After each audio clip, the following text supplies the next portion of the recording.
I'm not a drag queen. I'm a gender illusionist. I prefer to be called a gender illusionist. I confuse rather than outrage, I think.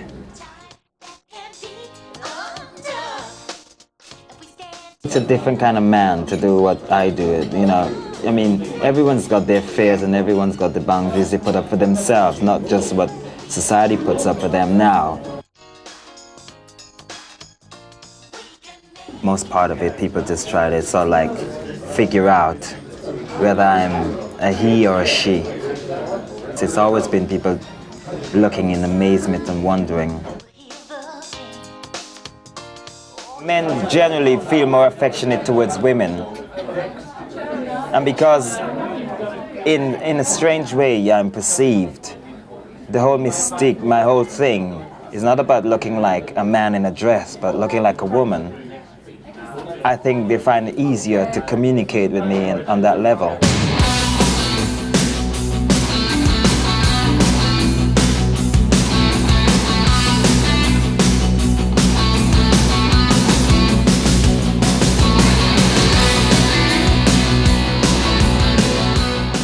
I don't go through all these big deceptions and all that nonsense.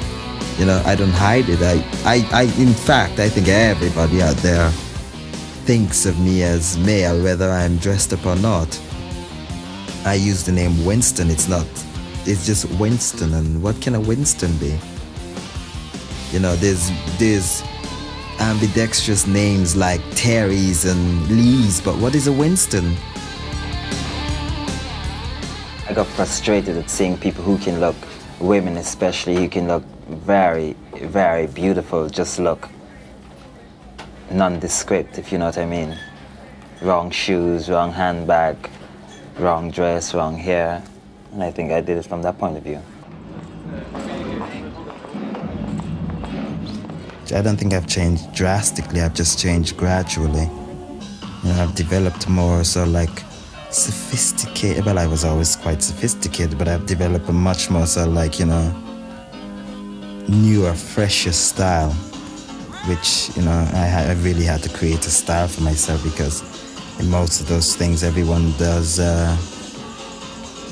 they emulate famous women and famous old Hollywood movie stars now, because being black and a black person is like, I couldn't possibly emulate Marilyn Monroe. I could, but I mean, I don't think for me it's right to emulate Marilyn Monroe or even Marlene Dietrich, and I love those people. You know, I just had to basically find someone to emulate, i.e. me.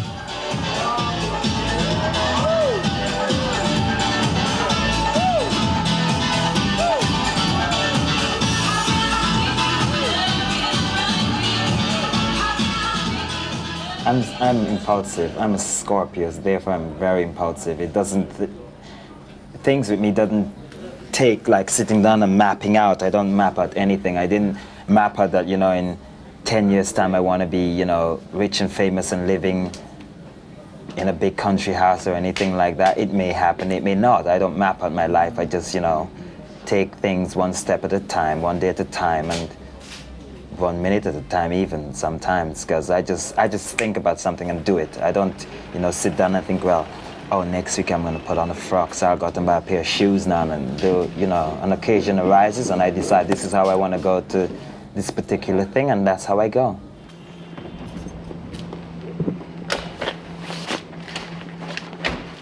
Everyone wants to see before and after, but I like to chop it a bit in the middle. These days it's been censored. You see the before and you see the after, but you don't see the in between. I don't like to watch me getting actually dressed. It's boring. They should think that I've disappeared and while I was upstairs someone else swapped. You know, it's like a sex swap en route. We're going to number 128.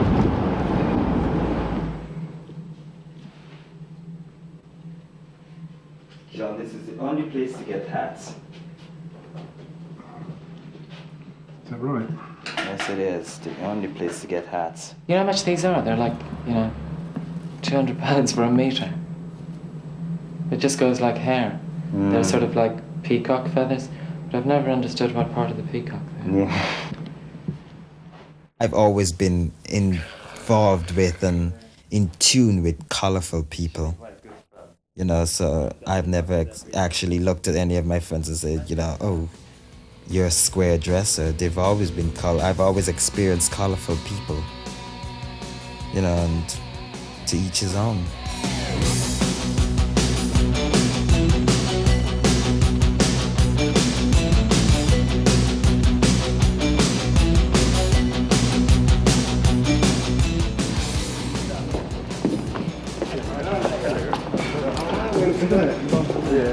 Hi, honey. Well, I've known Michael and Glinda for a number of years. In Clubland Society, and they realized there was a void in London's disco society that needed a club like this, Kinky Gerlinky, and I think they also realized that they obviously had enough faith in me and trust to think that I could do the job like that. Henceforth, the position was offered to me. Can we take it from the top again, please?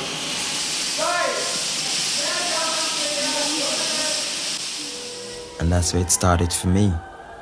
Well, now I'm the in-house MC, which is a job I absolutely adore doing. I think it's nice because you get an awful lot of exposure, good exposure, I must admit. It's been very good on this scale of fame and fortunes for me. I mean, everyone seems to think that you earn an awful lot of money doing something like this. I don't. You know, I do it out of pure love. It's just, you know, it's like waking up to do a job like this is much better than having to wake up and go and stand and sweep the streets or anything.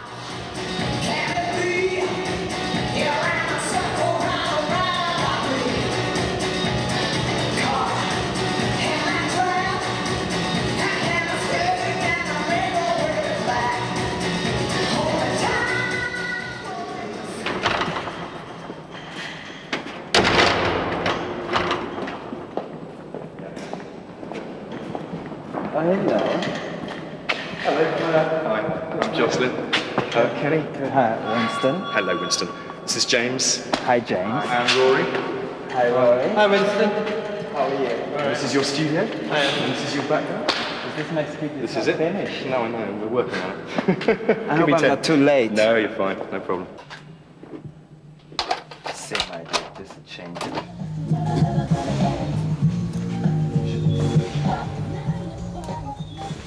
For normal jobs, for example, people like to they prefer to hire a white person because, you know, they feel, you know, most people don't want to broaden their horizons and they want to work with what they know, you know, to be a fact, and that's it. In some respects, you know, to be any color outside of being Caucasian and not being catered for specifically is something that, you know, upsets lots of people, and it's not in their interest and all that sort of stuff. But at the same time, it's got a lot to do with education as well, because if you're an educated person, you can make those things work for you. I think people just pigeonhole you to sort of like make themselves feel safe. So they can say, right, you're here, you're there, you're that, you're black, you're white, you're yellow. So they can make themselves feel safer about you because they think they know you. You know, I mean, they're beginning to accept. Just think about the days when, at first, when older English people didn't know how to react to black people when they first came to England and stuff like that. And look at the way they behave now.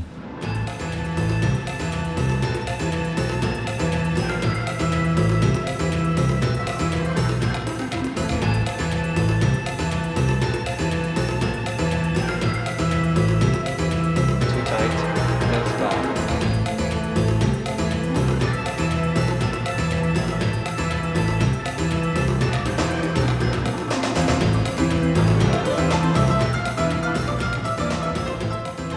Yeah, brilliant. That's good. That's good. Yeah. Keep going. Move forward. Yeah, that's it. Lean in. Yeah.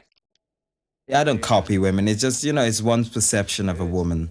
If you perceive a woman as being, you know, I've always been around elegant, elegant, very feminine women, and therefore that's my perception of women, And it's got the red cuffs. I want to live in America. Spanish again. We do that one then. If you perceive a woman as being very strong and very butch and very masculine, that's exactly how if that's what you're used to, that's how you put it over. I'm not, my mother, my sister, most of my female relatives are, very sort of like elegant women, feminine women. So it's what I'm used to. It's not like, I'm trying to do something that I know nothing about. Or I just stumbled upon it and done it. Like, if you're used to that also, that's what comes out from mine, I think. I think I'm the best kind of man because I can live with the woman, the female side of me, and I can live with the male side, and it doesn't conflict in the sense that, I'm torn and I feel like, I'm losing my mind, I have a problem and all this other stuff. This is why you have men who are dressing up at home all married, because they didn't entertain their fantasies when they were younger. So they're not trying to live a lie.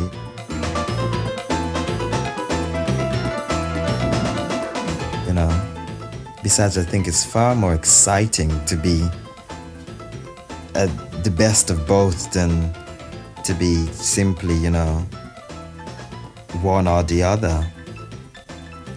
Because, I think most people appreciate the fact that I'm an absolutely ordinary looking man that can be this extraordinary looking woman.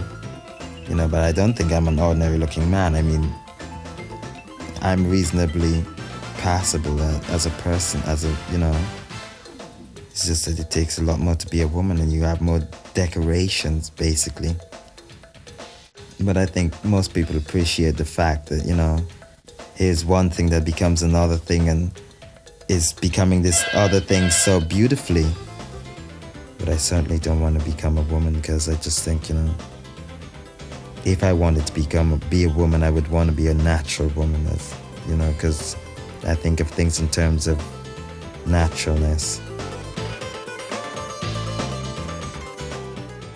My mother always taught us to do the best you can, be the best at whatever it is you're gonna do, and I think that inspires me more than anything else. I mean, I like Josephine Baker, I like Naomi Campbell, I like Grace Jones, I like, Barbara Streisand, I like an awful lot of people like that, but, my mother's all, and the reason I think I like them because is because of that doing the best you can thing. Well, I was born in a place that's now called Guyana, which is in South America, and most people don't know that, but it is. As kids, when we were growing up, we were always exposed to almost everything. We weren't very shy about sex. We weren't 3 or 4 and wanting to have sex or anything, but we weren't, it wasn't like everything was on the closed doors. Everyone messes around with, as kids, everyone messes around with their mother's clothes and their father's clothes. It's not because they want to be drag queens or they want to be women, it's because they want to be adults.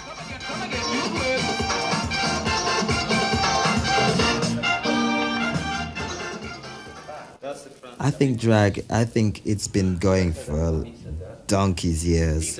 I don't think now there's a scene. I think now it's, because everyone's catching on to it. And what else is there for people to do? There's a recession on out there. And how can you enjoy life? Put on a carnival, because basically that's what it is.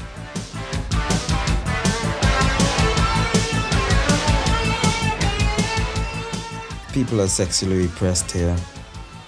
Because, I don't know why it is, but I actually do. It's not because they're not sexual or they're not sexy. Britain's got very sexy people, but no one ever approaches themselves, I think in a strange way it's because of all these restrictions. There's too many restrictions here that prevents people from exploring it, because like they want to close down and clean up Soho and there's a district like Soho in every town or every country you go to. You know, but they want to clean down and clean up Soho. And because of that, and because they make such a big deal about everything, this to do with sex and pornography, that people think, you know, it's dirty and it's wrong. And therefore, you know, people see it as, you know, most of the time people see it as a freak show. They see being sexy or being sexual as something freaky, you know, something not to be mentioned, not to be touched, not to be played with, you know.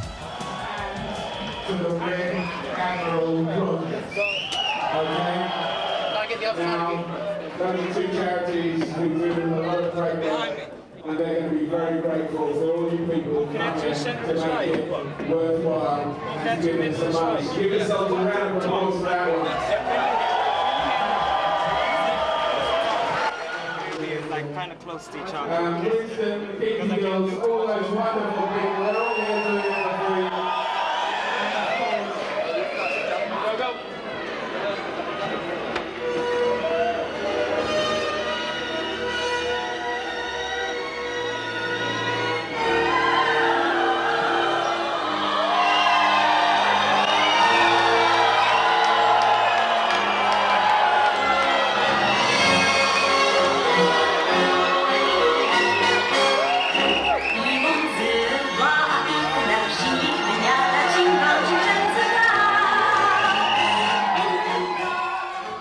For one thing, you know, I've done some of my female friends up to take them out for a night out, and you can see they love it.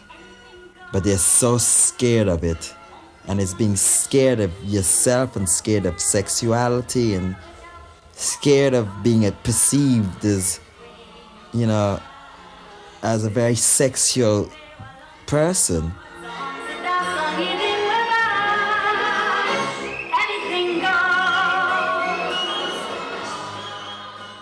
But I remember days when there were other clubs like Taboo and The Ascension and stuff like this. Everyone always, like Lee Bowery, Boy George, I mean, they were doing it.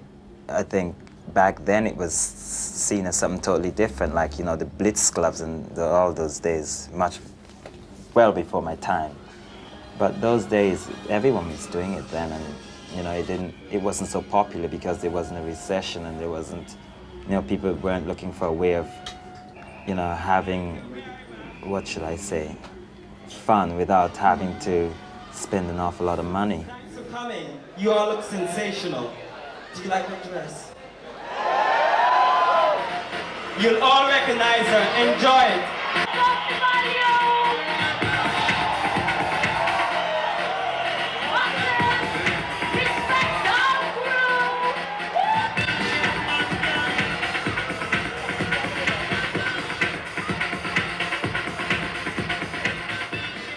That's missing the glamorous side of it. I think, you know, putting the recession to drag, because I think, you know, it's a glamorous way of putting it, and I'm a glamorous person. Here it comes. Glamour. Amanda Lear. Miss Amanda Lear. Give a warm welcome to her. I wouldn't do plastic surgery because I felt my looks were fading. You know, but I just think, you know, there's things that one might want to fix at some point. You know, I don't know what they might be, you know, I can't say, but if you know, what I might want to change, or, you know, I hope I won't want to change anything, but having said that, you don't know.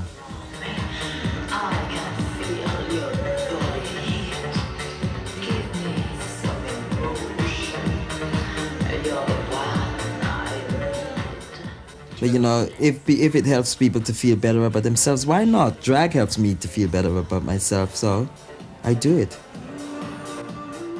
If I get bored with glamour, I get bored with dressing up. I wouldn't want to be, you know, mutton dressed up as lamb at the same time, i.e. knowing to myself that I'm getting much too old, and then still trying to do it. But when I get much older, maybe my style will change a little bit, if I still have to do that. I would like to think when I'm 50, if I have to wear dresses because I want to, not because I have to. You know? It's a stepping stone. Our first contestants are the supermodels.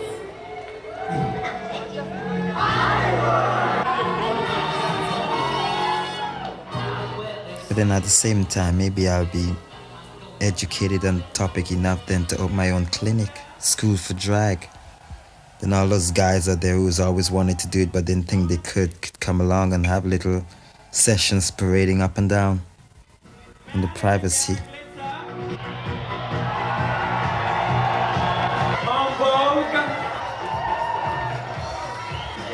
Marilyn Monroe meets Diana Ross. Linda Evangelista on the cover of this month's Vogue. Elvis Presley.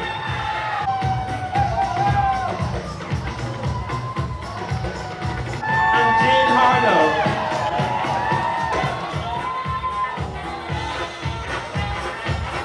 Of course, no movie's perfect without the cigarette girls. Lana Turner, Michael Jackson and Madonna. You know, I can stop doing this tomorrow. I didn't say I was gonna, but I could stop doing it tomorrow. But you know, why should I, you know, I'm not the sort of person that would do that you know, it's like selling out for myself. I enjoy doing this, so why should I give it up because someone else says that, you know, you shouldn't be doing this, you know? This is what I get my kick from. You know, it's something I enjoy doing, and I do it. You know, I don't play at doing it, I don't pretend I want to do it, I do it. I live in the real world, honey. You can't run around in a frock and be anything else but realistic. Come on, girls, music, please. These are our winners. Give them a big round of applause. Show them that we appreciate them. Thank you.